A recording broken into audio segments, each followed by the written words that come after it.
Olá, eu sou Vitória Revney, sou estudante de terapia ocupacional pela Universidade Federal de São Paulo, que fica aqui na cidade de Santos, no Brasil. O estudo foi desenvolvido, este que eu vou apresentar a vocês, por mim, Vitória, orientado pela professora Andréa Jurdi e co-orientado pela professora Márcia Novelli.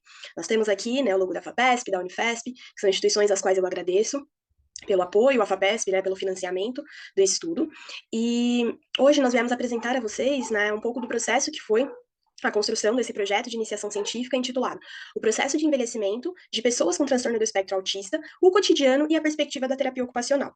Então, para contextualizá-los, um pouco, eu trouxe algumas definições, alguns temas que norteiam o nosso estudo, começando pelo transtorno do espectro autista, que a Associação Americana vai definir como, vai considerá-lo, ele é considerado um transtorno do neurodesenvolvimento, caracterizado, então, pela dificuldade na comunicação e na interação social e por padrões restritos e repetitivos de comportamento, interesses e atividades. Vale destacar que não é um padrão para todos os indivíduos com autismo, esses padrões, essas de repetição, enfim, de comportamento, de interesse, atividades, eles podem se alterar, eles costumam se alterar, a depender do indivíduo. Falamos também do envelhecimento populacional, que o boletim temático do Ministério da Saúde do ano de 2022 nos mostra que em 2030, então a projeção existente para 2030 é de que a população idosa vai superar em números a população infantil e adolescente no país, ou seja, aqui no Brasil. Já em 2020, então há 3 anos, a população brasileira acima dos 60 já representava cerca de 14% da população total, o que correspondia então a 30 milhões de brasileiros, já confirmando estimativas anteriores. Então nós vemos essa crescente do envelhecimento populacional brasileiro, que é um fator muito importante, que nos fez chegar à delimitação desse estudo. Temos também a terapia ocupacional, que é uma profissão, é uma graduação, é uma área da saúde, nós atuamos também na assistência social, na educação, em diversas áreas, e nós vamos olhar, então, para a ocupação como um processo ativo de viver a vida cotidiana, do seu início ao final. É um processo ativo de cuidar de si e também dos outros. Então, nós temos a vida cotidiana, que é a vida que a gente vive no dia a dia, nossa rotina, nossos afazeres. Nós temos as atividades que nós desenvolvemos, ao longo dos nossos dias. E nós temos as nossas ocupações. Então, por exemplo, ocupações que são consideradas por nós o lazer, o descanso, tudo que a gente desenvolve no nosso dia a dia. Então, aqui eu trouxe alguns exemplos para vocês. Só para mostrar que, para o nosso campo de saber, já que nós estudamos o cotidiano como um todo, estes elementos, esses 3 elementos, são fundamentais para o nosso campo de saber. E aí, principalmente, para entender o processo de envelhecimento dos indivíduos, incluindo aqui pessoas com autismo.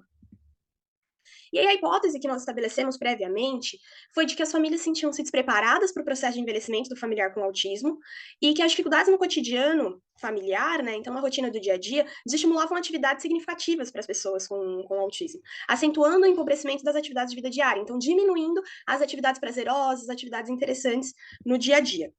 Nosso objetivo geral, compreender como se estruturava o cotidiano das pessoas a partir da perspectiva da família, dos cuidadores e ou do próprio indivíduo. Isso é importante ressaltar porque nós sempre visamos e sempre priorizamos ouvir a própria pessoa, conversar com a própria pessoa, Ouvir dela suas necessidades, desejos, enfim.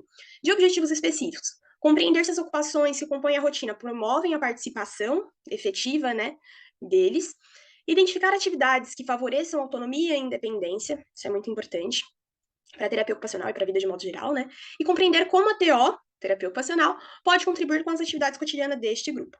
Nosso roteiro de entrevista, contando um pouco do método, que nós usamos, nosso roteiro de entrevista foi definido em 4 sessões, sendo identificação inicial, escolaridade, núcleo familiar e questões sobre o cotidiano.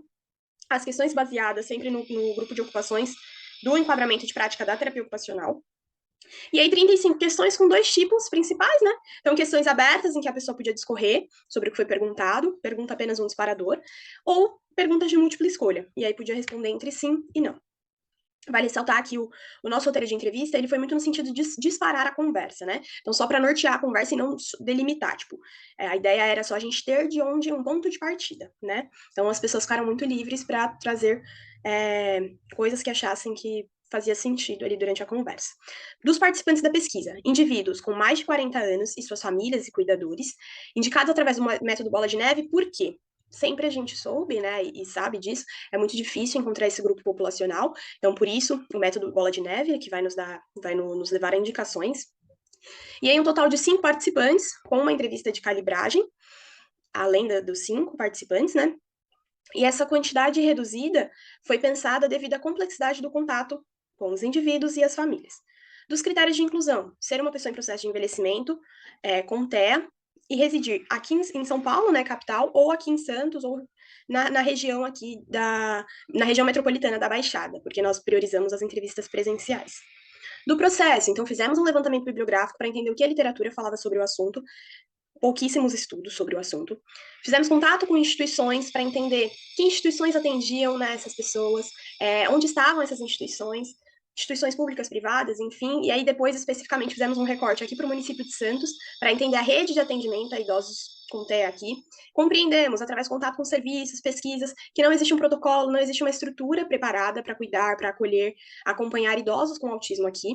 E aí nos serviços, né, o que os servidores, os profissionais me diziam era que a gente não tem essa demanda.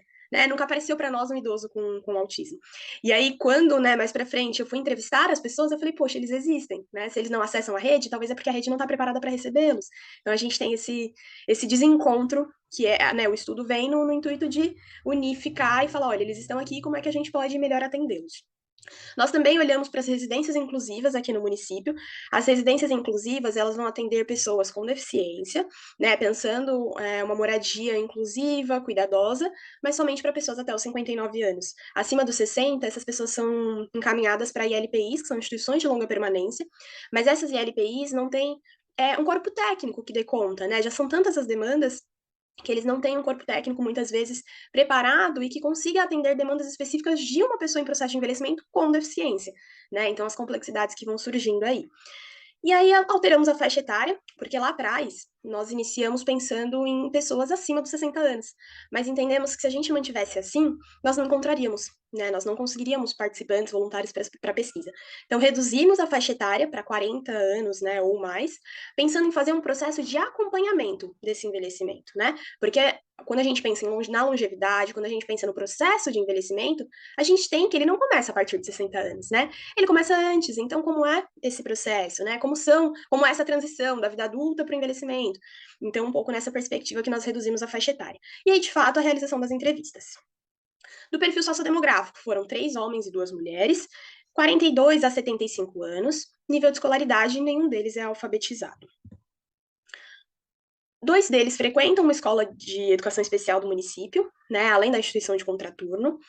É interessante ressaltar aqui essa questão da rede de educação, né? Porque aqui a gente tem, né, à frente aí a gente afirma mais uma vez que nenhum deles é alfabetizado, e aí nós pensamos historicamente como era a inserção deles na escola, né?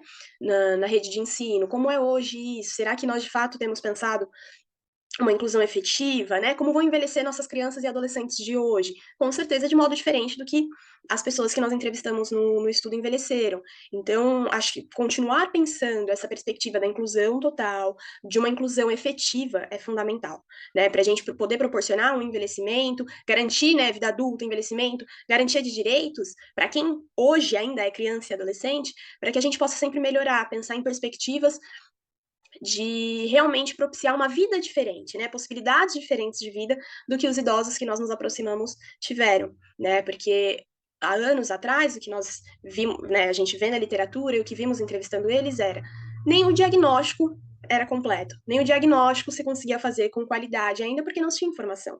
Então, com as informações que temos hoje, o que é que a gente consegue fazer? Como é que a gente consegue mudar a realidade, né? Vale ressaltar também que nenhum deles desempenha atividade laboral, né? Então, nenhum deles trabalha efetivamente, mas as atividades que eles desempenham nas instituições que frequentam são fundamentais. Então, auxiliar na cozinha, auxiliar na marcenaria, auxiliar na organização dos espaços, isso é muito importante, principalmente na promoção da independência. Identificou-se também que o cotidiano dos participantes é composto principalmente pelas atividades realizadas nas instituições, então, que são aí, né, um recurso fundamental de apoio ao cuidado para as famílias. Então, aos finais de semana, quando estão em casa, ou estão dormindo, ou estão descansando em seus quartos, né, eles não costumam ter atividades de lazer, passeio ou outras atividades com as famílias. Porque é isso, existe a sobrecarga do cuidado, existe o cansaço dos familiares, que muitas vezes também já são idosos, né? Então, são mais algumas das questões que foram aparecendo ao longo do estudo. E aí a gente tem, né, Aqui mais algumas pontuações, que é essa questão da dificuldade de acesso às pessoas e suas famílias. Então, como eu falei inicialmente, nós já reduzimos a faixa etária e mesmo assim foi complexo fazer o contato, né? Inicialmente nós postamos nas redes sociais, a própria Unifesp, né, postou nas mídias, postou em seu site, divulgou muito a pesquisa, mas nós não conseguimos voluntários. As pessoas não chegavam até nós. E aí o que fizemos foi, através das instituições que tínhamos contatado anteriormente, de indicações, né? Então o método Bola de Neve foi fundamental nesse processo. Através das indicações, nós conseguimos mapear algumas instituições aqui em Santos que atendiam, né, pessoas adultas com autismo, e aí lá nós encontramos pessoas adultas em processo de envelhecimento, pude me aproximar das famílias, perguntar se teriam interesse, enfim. E aí nós temos também essa questão de idosos cuidando de outros idosos, a sobrecarga desse cuidado, como é que enquanto profissionais, enquanto sociedade, nós proporcionamos apoio, suporte a essas famílias, né? Quando o pai ou a mãe falece, quem é que cuida? Geralmente esse cuidado acaba girando dentro do próprio núcleo familiar por falta de suporte, por falta de outras alternativas. Então, é um irmão que acaba cuidando, um primo mais próximo, um tio ou uma tia, né? Mas falta uma rede de fato definida que possa dar suporte a essas famílias.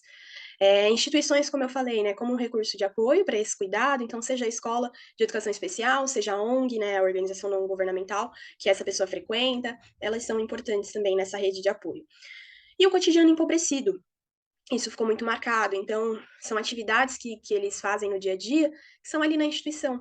Mas e as relações, né, amorosas, de amizade, onde é que estão para além da instituição, né? E o trabalho? Será que a gente pode pensar em inserção no mercado de trabalho para pessoas com autismo? A gente pode, né? A gente deve pensar, nós temos visto isso cada vez mais.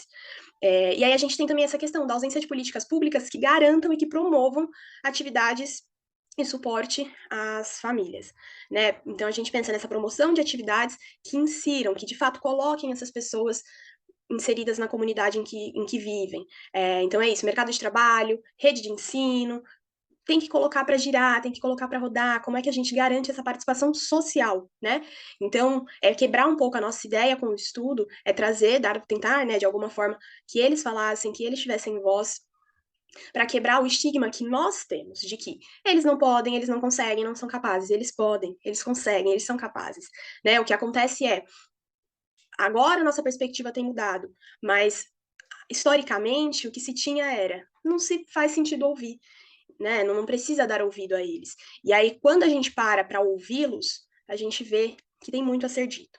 Então, que a gente siga, né, nessa perspectiva da inclusão, da luta pela garantia de direitos, para que cada vez mais eles possam sim ser inseridos socialmente, eles possam sim estar inseridos no mercado de trabalho, na educação, onde quer que quiserem. E aí, algumas considerações finais, né, concluindo um pouco desse processo, foi de que o estudo destacou, mais uma vez a gente ressalta, né, a necessidade de iniciativas, inicialmente, que mapeiem onde estão as pessoas em processo de envelhecimento com autismo, para que, a partir disso, a gente possa criar espaços que dialoguem sobre envelhecer ativamente com autismo, participando das atividades da comunidade e acessando o direito. Então, por que mapear? Porque são eles que precisam participar, são eles que precisam falar o que eles querem. Não adianta eu criar espaços, não adianta eu criar serviços, pensar, elaborar, sem a participação efetiva deles. Então, eu mapeio, eu sei onde estão, e a partir junto deles, né, a partir desse mapeamento, eu construo iniciativas. Aqui estão algumas referências usadas, né, nesse estudo, algumas poucas, mas eu deixo ao lado um QR Code com uma lista de leituras para quem tiver interesse no assunto, né, para se aprofundar um pouco mais. E agradeço muito a atenção. Mais uma vez, agradecemos à Fundação de Amparo à Pesquisa do Estado de São Paulo, a FAPESP, pelo apoio financeiro à pesquisa. Deixo aqui meu e-mail caso queiram entrar em contato. E agradeço mais uma vez. Tenham todos um ótimo dia.